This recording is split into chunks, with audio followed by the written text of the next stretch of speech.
গ্রামে এক ছোট্ট পরিবার বাস করত। অসহায় বাবা মাঠে কাজ করে পরিবার চালাতো এবং ছোট্ট ছেলেমেয়েদের পড়াশোনার খরচ জোগাতো। একদিন অসহায় পরিবারটি পরিকল্পনা করলো, এই দাদা, তুই আমাকে পড়া বলে দিবি, তাহলে আমি আমার পরীক্ষায় ভালো রেজাল্ট করতে পারবো।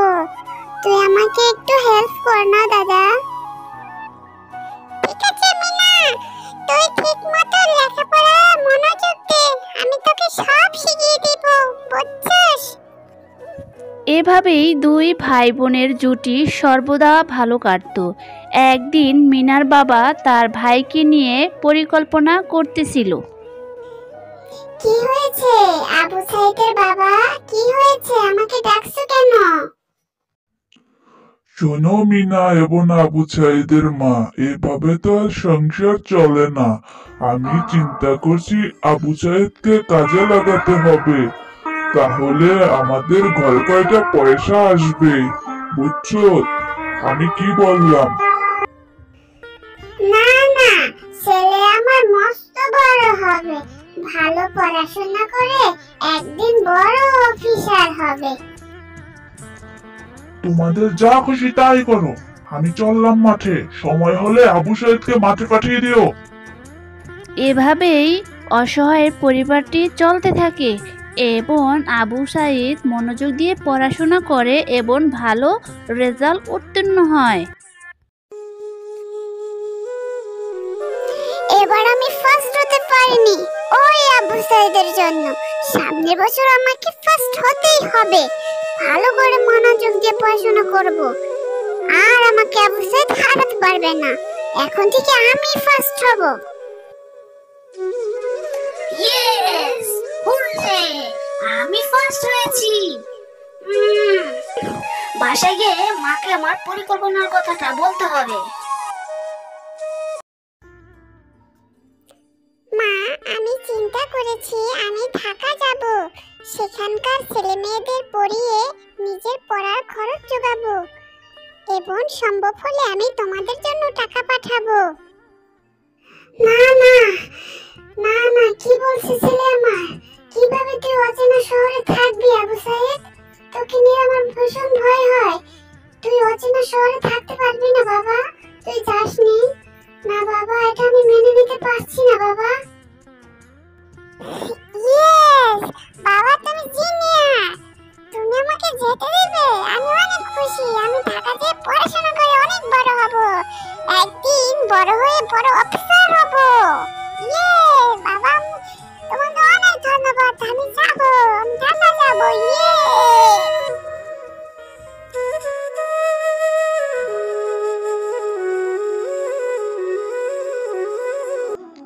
শোনো আবু সাইদের মা, আবু সাইদকে ফোন করে কইয়া দিও ঢাকায় কিন্তু আন্দোলন করছে ছাত্র ছাত্রীরা, তুমি ওরা না কইরা দিও, ওই আন্দোলনে জানে না যায়।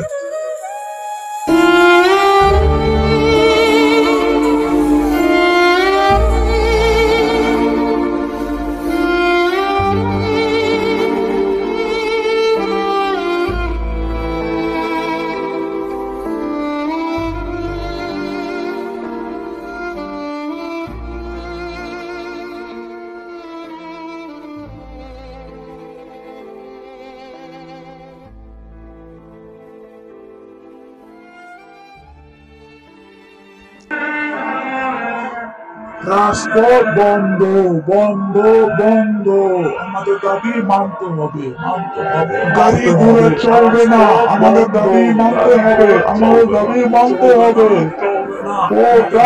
আন্দোলন আন্দোলন আন্দোলন, সবাই না চাই না, আমাদের দাবি মানতে হবে, মানতে হবে, মানতে হবে। জেগে ওঠো যুব সমাজ, জেগে ওঠো যুব সমাজ।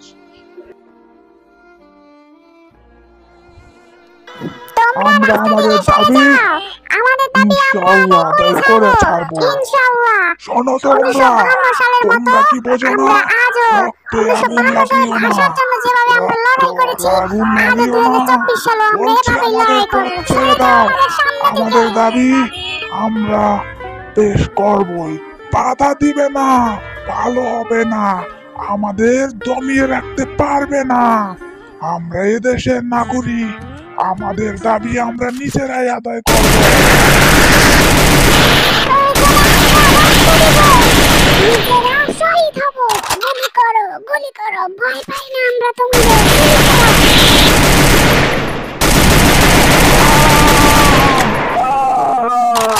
বন্ধুরা, আক্রমণ করো!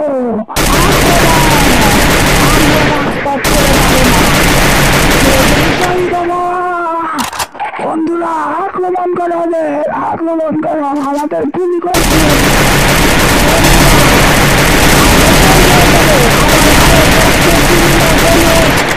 আমরা আমাদের দাবি পূরণ করতে চাই।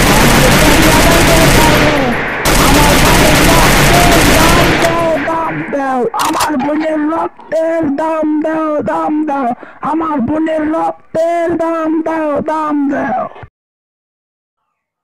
1952 সালে ভাষার জন্য আমরা যেভাবে যুদ্ধ করেছি, যেভাবে রক্ত দিয়েছি, প্রয়োজনে আজও আমরা নিজের রক্তটুকু রাজপথে বিলিয়ে দিব, তবু আমাদের দাবি মানতে হবে। আমরা আবার ফিরে আসবো, ফিরে আসবো, ফিরে আসবো। আবু সাহেব, সামনে আসো। আবু সাহেব, ফিরে আসো।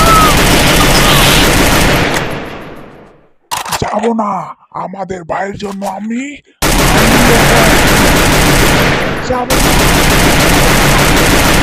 আমরা যাব না, না যাব না, যাব না, যাব না। আমাদের দাবি মানতে হবে, আমাদের ন্যায্য দাবি। কেন তোমরা বোঝো না? আমাদের দাবি মানতে হবে। আহ!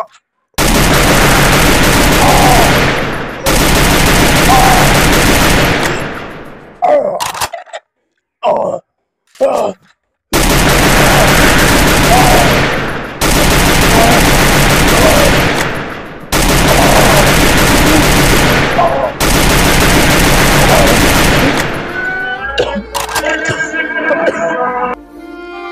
এভাবেই অসহায় পরিবারের একমাত্র ছেলে আবু সাইদের গল্প এখানেই শেষ হয়ে যায়।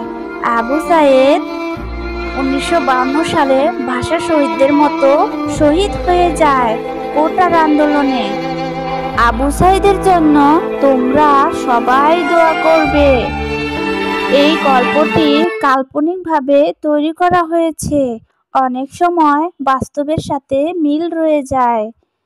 তো বন্ধুরা, ভিডিওর গল্পটি কেমন লেগেছে তোমাদের? অবশ্যই ভিডিওতে লাইক, কমেন্ট, শেয়ার করে বলে যাবে।